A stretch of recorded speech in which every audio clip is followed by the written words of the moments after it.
नमस्कार। आदर्श शिक्षण संस्थान की ऑनलाइन क्लास में आपका स्वागत है। आज हम कक्षा 7 विषय विज्ञान का पाठ 7 मौसम, जलवायु एवं जलवायु के अनुरूप जंतुओं द्वारा अनुकूलन का भाग 4 शुरू करते हैं।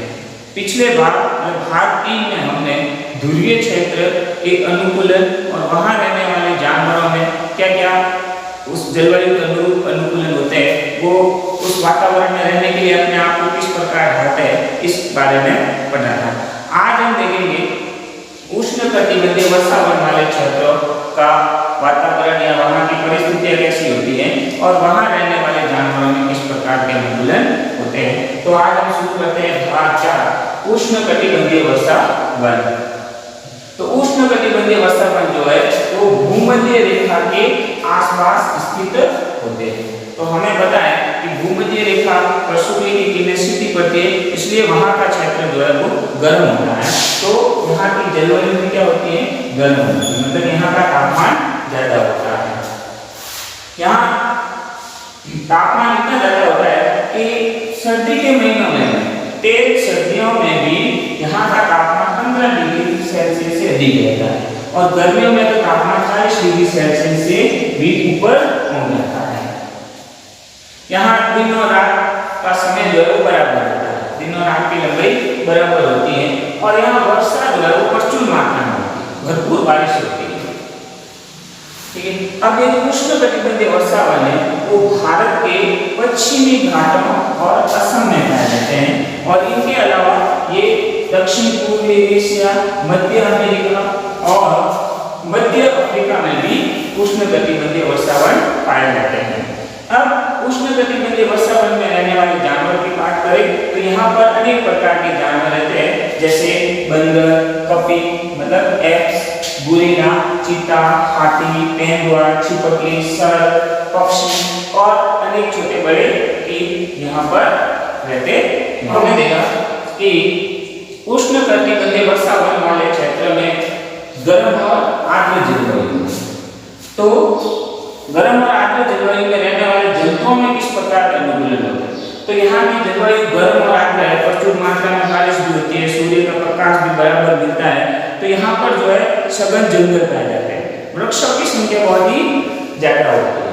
तो जितनी ज्यादा वृक्षों की संख्या होगी और एक अनुकूलित वातावरण मिल जाता है तो यहाँ पर जंतुओं की संख्या भी बहुत ही ज्यादा होती है। तो पहला अनुकूलन हो गया कि यहाँ जंतुओं की संख्या अधिक है।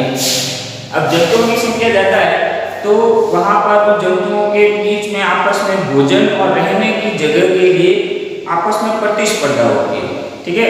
अब जंतुओं की संख्या ज्यादा है तो भोजन के लिए और रहने की जगह के लिए बीच में लड़ाइयाँ होती रहती है, तो भोजन और आश्रय के लिए प्रतिस्पर्धा होती रहती है। ठीक है। अब यहाँ वृक्षों की संख्या ज्यादा है तो ज्यादातर जंतु जो है वो वृक्षों पर ही रहते हैं, तो वृक्षों पर रहने के लिए भी यहाँ के जंतुओं में कुछ अनुकूलन होते हैं। जैसे एक जंतु है लाल नेत्र वाला मेंढक, तो इसके जो पैर के तलवे जो है वो चिपचिपे होते हैं। ठीक है। तो इसके तलवे चिपचिपे होने के कारण ये आराम से पेड़ के ऊपर चिपकते चिपकते पेड़ों पर चढ़ जाता है, तो ये पेड़ पर चढ़ने के लिए अनुकूलित हो गया, इसका तलवे चिपचिपे हैं। फिर बंदर है, तो बंदर की लंबी पूंछ जो शाखाओं को आराम से पकड़े रख सकती है और उसके हाथ और पैर की बनावट इस प्रकार होती है कि वो पेड़ों पर फटाफट से चढ़ जाता है और मजबूती से शाखाओं को पकड़कर भी रख सकता है।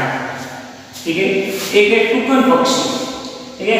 इसकी चोंच जो है वो ज्यादा लंबी होती है, दूसरे पक्षियों की अपेक्षा इसकी चोंच ज्यादा लंबी होती है। तो इसकी लंबी चोंच का एक फायदा ये होता है कि यह किसी पेड़ की कमजोर और पतली टहनी पर लगे फलों को भी, जो शाखा इसका भार सहन नहीं कर सके, उस पर लगे फलों को भी ये अपनी चोंच वहां तक पहुंचाकर उन फलों को आसानी से तोड़कर खा सकता है। तो ये पतली व कमजोर शाखाओं के फलों तक भी पहुंच जाती है, तो इसकी लंबी चोंच जो है वो इसके अनुकूलित हो, मतलब इसके वहां पर रहने के लिए अनुकूलित बनाती है। तो ये कुछ गर्म और आर्द्र जलवायु मतलब कि पेड़ों पर रहने के लिए वहां के जंतुओं को के अनुकूलन के लिए कुछ लक्षण हो। वहां रहने वाले जंतुओं में सुनने की संवेदनशीलता या सुनने की जो क्षमता है वो भी बहुत ज्यादा होती है। देखने की दृष्टि भी बहुत ज़्यादा है, त्वचा मोटी होती है और रंग इस प्रकार होता है कि वो वहाँ के माहौल या वहाँ की जो परिस्थिति है या वो उससे मिलता जुलता होता है, जिससे कि पर पक्षियों से उस जानवरों की सुरक्षा हो सकती है। ठीक है, तो कुछ और उदाहरणों की बात करें तो बिलाव परिवार के जानवर जैसे शेर और चीता, ठीक है, तो इनमें क्या लक्षण होते हैं वहाँ रहने के अनुकूलित, तो एक तो इनकी मोटी खाल और दूसरी इनमें सुनने की संवेदनशीलता जो है वो ज्यादा होती है, तो ये शिकारी को आराम से हल्की सी आग से भी पहचान सकते हैं।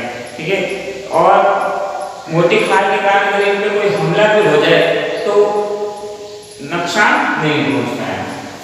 ठीक है, फिर एक और जानवर है लॉयन टेल लंगूर, जिसे हम दाढ़ी वाला ऐप भी कहते हैं। अब दाढ़ी वाला ऐप का मतलब है कि इसका जो सिर होता है इसके चारों ओर, जैसे अयाल वाला शेर होता है ऊपर से, इसके चेहरे के चारों ओर बड़े बड़े बालों वाला पूंछा होता है, ऐसे ही इस बंदर के सिर के चारों ओर भी एक सफेद चांदी जैसे एकदम सफेद बालों का अयाल, मतलब बालों का पूरा एक पूंछा होता है, मतलब उसका चेहरा पूरा जो है सफेद बालों से घिरा रहता है।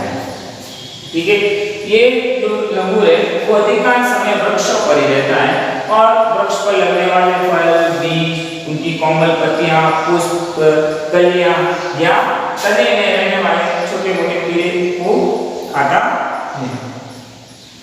ठीक है, आर्द्र जलवायु में रहने वाला एक प्रसिद्ध जानवर हाथी, ठीक है, सबसे लोकप्रिय जंतु है हाथी, ये भी गर्म आर्द्र जलवायु में ही रहता है। तो इसकी भी कुछ विशेषता है, जैसे हाथी में लंबी सूंड होती है, तो लंबी सूंड के कारण इसमें जो सूंघने की शक्ति तेज हो जाती है। ठीक है, और दूसरा ये लंबी सूंड के कारण किसी भी वस्तु को या भोजन को उठाकर अपने मुंह तक आराम से ला सकता है, तो भोजन को उठाने में सहायता कर सकते हैं इसकी लंबी सूंड। दूसरा इसके लंबे कान, जिसके कारण इसकी सुनने की शक्ति भी तेज हो जाती है, और इसके लंबे कान जो है वो वहाँ की गर्म आर्द्र जलवायु में उसके शरीर को ठंडा रखने में सहायक भी होते हैं, मतलब उसके शरीर की ताप का संतुलन बनाए रखते हैं। तो इस प्रकार हमारा ये पाठ कंप्लीट हो जाता है, जिसमें हमने मौसम, जलवायु और जलवायु के अनुरूप जंतुओं के अनुकूलन के बारे में